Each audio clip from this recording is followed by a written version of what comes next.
آپ کے لیے بالکل ویسا ہی ہوگا جیسے کہ وہ نہ ہونے کے برابر ہے. Sir, kindly discuss metaphysics and give some example from Quran. ہر زمانے میں کوئی نہ کوئی فلسفے پہ بات ہوتی ہے. فلسفہ کوئی بھی ہوتا ہے, وہ فلسفہ دو طرح سے اس زمانے میں آگے بڑھتا ہے. یا تو وہ فلسفی جس پہ آپ ڈبیٹ کر رہے ہیں, اگر اس کے اوپر کوئی سائنٹیفک قانون بن جائے تو وہ فلسفہ جو ہے وہ فزکس میں کنورٹ ہو جاتا ہے. اگر اس فلسفے کے اوپر کوئی فزیکل لا نہ لگ سکے تو وہ فلسفہ میٹا فزکس کہلاتا ہے. وہ میٹا فزکس فلسفے کی ایک اگلی سطح بن جاتی ہے. یہ دو بنیادی راستے نکلتے ہیں فلسفے سے.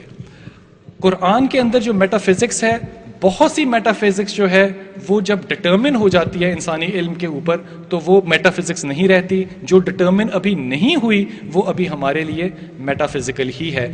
مثلا جب تک اسٹیفن ہاکن نے ٹائم اینڈ اسپیس نہیں لکھا تھا تب تک یہ آیت میٹا فزیکل تھی جس میں خدا کہتا ہے کہ میں طاق میں رکھا ہوا چراغ ہوں اور اپنے سامنے میں ٹائم کو انرول کر رہا ہوں. یہ میٹا فزیکل تھی. جب ہمیں بلیک ہول تھیوری سمجھ میں آ گئی تو اب یہ میٹا فزیکل آیت نہیں رہی, اب یہ ہمارے لیے فزیکل آیت ہے. جو میٹا فزیکل فلسفی ابھی بھی قرآن میں ہے اس کی بہت بہترین مثال جو ہے وہ معراج کا واقعہ ہے. یہ ابھی تک کسی حتمی عقل اور شعور کے اندر دانست نہیں آ سکی. Can you define ego and how it developed in a person?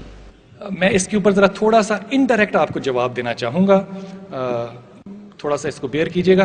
Id ego اور سپر ایگو جو ہے یہ ایک خاص سائیکائٹرسٹ نے تخلیق خیال کیا جس کا بنیاد بنا کے تمام نفسیات جو ہے اس نے اپنے آگے کے روٹس جو ہیں وہ پکڑے.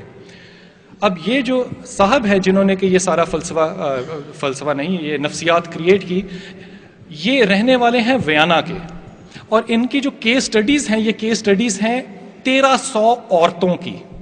1300 عورتوں کی کیس سٹڈیز ہیں جس کے اوپر انہوں نے سائیکو انالیسس لیا ان 1300 عورتوں کا, اور اس کے اوپر اپنا جو فلسفی تھی اڈ ایگو اور سپر ایگو کی, اور یہ معاملات کے تمام چیزیں ہیں وہ جنسیات سے شروع ہوتی ہیں اور جنسیات پہ ختم ہوتی ہیں. یہ فلسفہ انہوں نے پیدا کیا.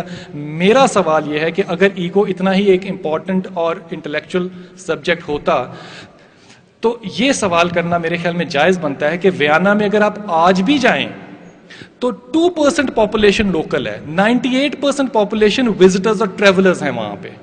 ان 2% پاپولیشن میں سے 1300 عورت آج سے 70 سال پہلے کہاں سے آ سکتی ہے؟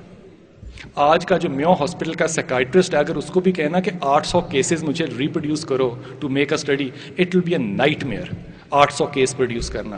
اس شخص نے آج سے 70 سال پہلے 1300 عورتوں کو سائیکو اینالائز کیا جس شہر کی آبادی کی صرف 2% وہاں کی لوکل اور باقی تمام وزٹرز ہیں. تو I basically challenge this concept of کہ یہ تمام جو اسٹڈی ہے یہ اوریجنل کسی چیز کے اوپر بیسڈ ہے. بنیادی طور پہ جو ایگو ہے اس کی جو اردو ٹرانسلیشن آپ کر سکتے ہیں وہ تکبر ہے. اب یہ معاملہ جو ہے یہ بھی کئی طرح سے کئی زاویوں سے دیکھا جا سکتا ہے کہ تکبر جو ہے وہ تکبر ذات ہے, تکبر علم ہے, کئی چیزوں کا تکبر ہو سکتا ہے. لیکن بنیادی چیز صرف اتنی ہے کہ خدا نے یہ کہا کہ تکبر میری چادر ہے. یہ خدا کی کوالٹی ہے. جیسے خدا نے کہا کہ میں اپنے نفس سے ڈراتا ہوں, خدا کہتا ہے کہ تکبر میری چادر ہے, اس کو مت کھینچو. If you are following the sense of pride for any achievement that you have attained in life, that will ultimately lead you to an egoistic approach. اگر آپ یہ تصور کریں کہ آپ کی زندگی کے تمام معاملات جو ہیں یہ آپ کا مقدر ہیں اور آپ کا نصیب ہیں اور آپ اس میں شکر ادا کریں تو this concept will lead you towards توکل. ایگو کا جو ریورس ہے وہ توکل ہے. سو آپ کے پاس دونوں چوائسیز ہوتی ہیں, آپ توکل چوز کریں یا ایگو چوز کریں. اگلا ہے جی بیگم عثمان حیدر کی کتاب جس کا آپ نے حوالہ دیا, اس کا نام جاننا چاہا ہے.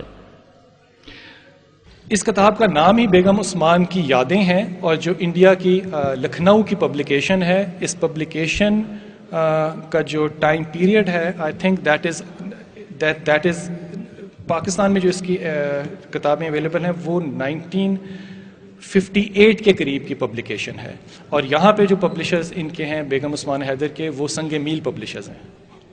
کیا خواہش قلب اور خواہش نفس ایک ہی چیز ہیں، یا خواہش قلب دلی خواہش اور نفس کی خواہش ایک ہی ہیں یا مختلف؟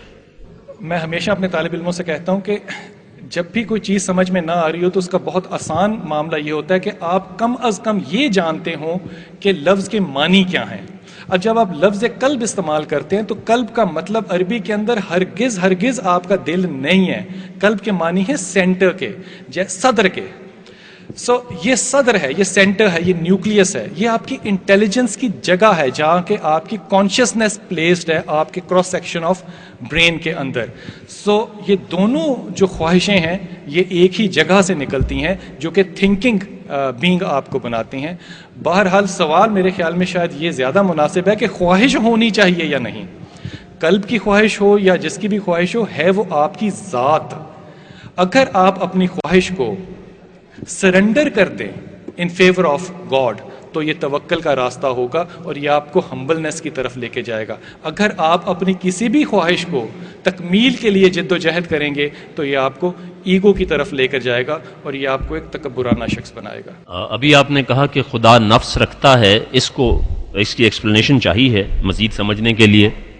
دو چیزوں کا جو میٹا فزیکل ہے، میں ان کی بات نہیں کر رہا، دو چیزوں کا جو میٹا فزیکل شاید نہیں ہے ان کا علم خدا نے ہمیں بہت کم دیا ہے۔ ایک خدا نے اپنے نفس کا علم ہمیں نہیں دیا اور ایک خدا نے روح کے بارے میں علم نہیں دیا، اور ان پہ حدیث یہ اویلیبل ہے کہ رسول پاک صلی اللہ علیہ وسلم نے فرمایا کہ اگر خدا چاہتا تمہیں اس کا علم دینا تو تمہیں دے دیتا، خدا نے چاہا کہ اس کا علم تمہیں نہ دیا جائے۔ تو خواتین و حضرات، ہمارے پاس اتنا ہی علم ہوتا ہے جتنا خدا نے چاہا کہ ہم تک پہنچے، جو علم خدا نے نہیں چاہا وہ ہم تک نہیں پہنچا۔